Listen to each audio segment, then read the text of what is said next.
First of all, thank you so much for curating the space. Raymond was one of the amazing guests at the opening reception we had a few weeks ago, October 5th, for the Gents show at the African American Heritage Museum. And before I start with what we did, or the Gents show, I actually kind of want to start with just talking about the importance of arts and history in South Jersey. I know a lot of us encounter in different ways through the school system, sometimes through TV, but African American Heritage Museum of South New Jersey gives you the opportunity to not only encounter that history in a local space, but to support local artists.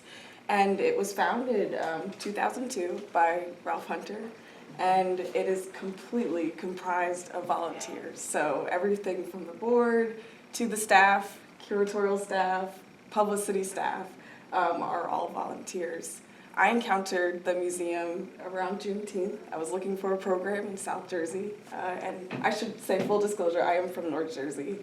And I found an advertisement for a Juneteenth celebration of a local artist's work named Doris Spots. And Doris Spots passed away recently, and Ralph Hunter was able to acquire all of her artwork. Now, she was a fine artist who practiced for decades, but there wasn't as much widespread support for her. But her work, and speaking of that intersection between art and history, highlighted local architecture. Some of the pieces that we had, they were still life portraits, she had dolls, but she also had paintings of lighthouses. And people would come into the museum and say, when I fished, that was the lighthouse that guided my path. So, Black women, Black men, Black children, we are part of a significant oral history, and I really love the fact that the African American Heritage Museum is a place to display that. Now, that was a Juneteenth celebration, and immediately after, I wanted to figure out how to get involved. And so I contacted Ralph Hunter, and when he reached out to me, he let me know that the main curator, Anne Galovian, who also served the museum for decades, unfortunately passed away very suddenly. And one of her last shows was Doris Spots' show, and she followed that with a recent exhibition of Miss Black America, which I'm not exactly sure if everyone knows, but Miss Black America was initially created in protest of the Miss America pageant, which actually had a clause that was explicitly against having Black contestants. So the Miss Black America, the first competition, was a protest. And the founder of Miss Black America, he wanted a space for his daughters to be able to feel empowered, to know and be reaffirmed that affirm that their beauty mattered. But it also was a nice intersection between history, politics, art, beauty, and I don't know if anyone knows where the first competition was held. Atlantic City. So thank you so much. So it was really important to have that opening in Atlantic City. And so the museum initially started in Newtonville. We have a location there. We also have the location at the Noyes Arts Garage on the Stockton University campus. And so it's a really nice spaces where we can share these collections. We try and make sure that shows that are in one location get transferred to the other one. But when I started with the African American Heritage Museum, I was filling very large shoes. Anne Galovian was beloved by so many in the community. And so when I worked with Ralph Hunter on the Gents showcase, we wanted to have a special show in honor of not only Anne Galovian's legacy, but also an artist named Leonard Wilkinson, who was a veteran. He was a police officer, and he retired from his service to become a frame maker. And he was very interested in visual art, but also providing opportunities for other artists. So we could have taken more of an art historical approach and talked about the intersections between, the different media that artists use. But really, I thought it was important to highlight the fact that the artists that participate in the Jersey Gents showcase are part of living Black history. They represent the continuity of Leonard Wilkins and Angelopian's legacy, and also Ralph Hunter is a special bridge between the creators and in some ways the curators, the art supporters. So if I could just quickly just read a description. We still have the show on view in Newtonville until December 27th, and then it will be coming here to Atlantic City. But I just wanted to share that they are a multi-generational blend of talented artists who work with a variety of mediums. Their subjects include, but are not limited to, musicians and public figures, abstract art, still life paintings, depictions of local and global cultures, and some artists will be exhibiting their work for the first time at the African American Heritage Museum, and others will be returning to showcase new pieces. So I was really proud to have a space where some people, they return to the African American Heritage Museum to show their work, and others it was their first time. So some of those artists include German Acosta, Miko Beach, Desmond Blair, Patrick Freeman, Dr. Richmond Garrick, Ruben Garcia, Sidney B. Gary, Quentin Green, Todd Johnson, Mike Longo, Sar Sangu Mbriwa, John Morris, Earl Parker, Wesley Peer, Melvin Smith, Lennox Warner, and Romare Wilson. And the celebration of the Jersey Gents Showcase highlighted the important intersections between Angelopian's work and contributions to the museum, and just the variety of people that have benefited from it as well. So in addition to showcasing their incredible work, we also did an unveiling of Angelopian's portrait, which was painted by one of the artists who participated. So I look forward to getting to know all of you. I really thank you again, Raymond, for coming.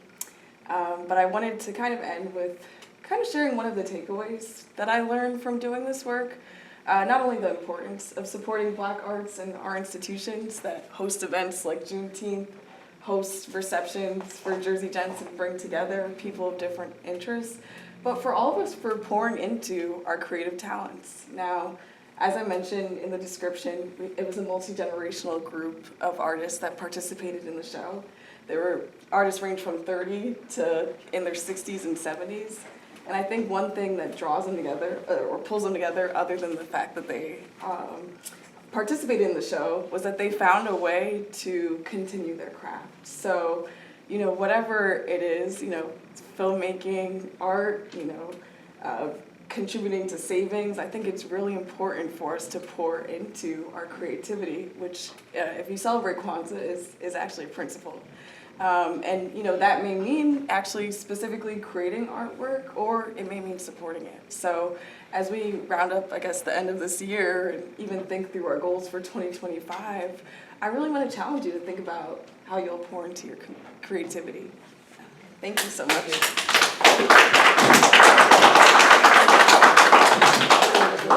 Okay, so first of all, I usually don't say this, but and I hope I don't sound like Uncle Shaq, because are you 30 yet? Yes, I am 30. Yes.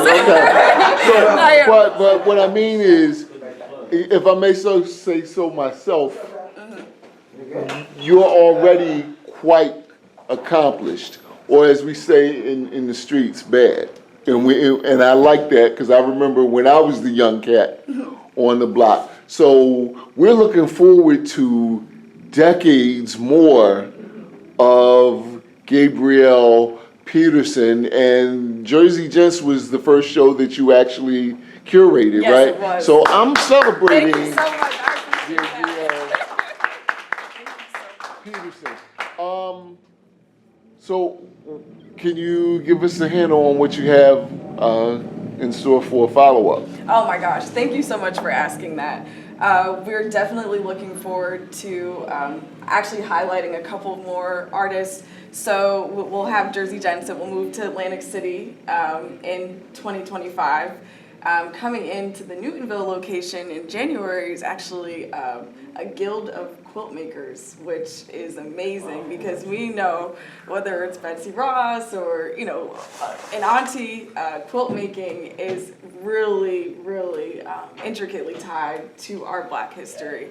So to have one of the leaders of the exhibition is Gloria Davis, who's out of Philadelphia. She showed she had a premiere exhibition here in Atlantic City, and now she's actually bringing back representation of a 30-person guild, but there will be 13 portrait quilts, and they'll have some of the guild makers, when they meet monthly. They have made dolls too, so we'll be highlighting that. I'm hoping to also, I don't want to put too much pressure on the show because it's amazing in of itself. But I hope we could also use it as a springboard for conversations in the community. So maybe you can help me with that, Raymond, about quilt making and just a way to have our viewers also kind of become privy to what that guild does as well. Right. Well, I want to say, as the arts and entertainment editor for Atlantic City Focus, we are super dedicated to documenting everything that goes on at the African American Museum. It's just I keep apologizing because of this current election. We haven't been able to get, but we did do a preview story on Jersey Gents. You did a couple, yeah. And we do have too. Things that we do have interviews and things that we did at the Jersey Gents review. And I don't know if you were here. I talked to Mr. Hunter earlier today, and so we're going to do one of our holiday fundraisers specifically around poetry there on Sunday, December 8th, I think it is. Okay. So yeah, we'll definitely be working together. And I want to say this so that the people in the audience can hear me. I will always respect your role as curator. Just because I'm working with Mr. Hunter and with you, I will never try and roll over you. So, and if it seems like I'm getting too big for my bridges, respectfully, let me know. I appreciate that, but I mean, more importantly, thank you for your coverage of the event. You know, I know we were talking about sharing. The website. Yes. Can you let people know about the website? aahmsnj.org. You could visit the website for upcoming events to support as well. But yeah, definitely also look it up. Look, African American, H for Heritage, M for Museum, and then SNJ for Southern New Jersey. Please look up that online, .org at the end of that, or on YouTube. You'll see Raymond's videos, which I really appreciate, and you'll also see some of the past coverage as well. Thank you. Thank you.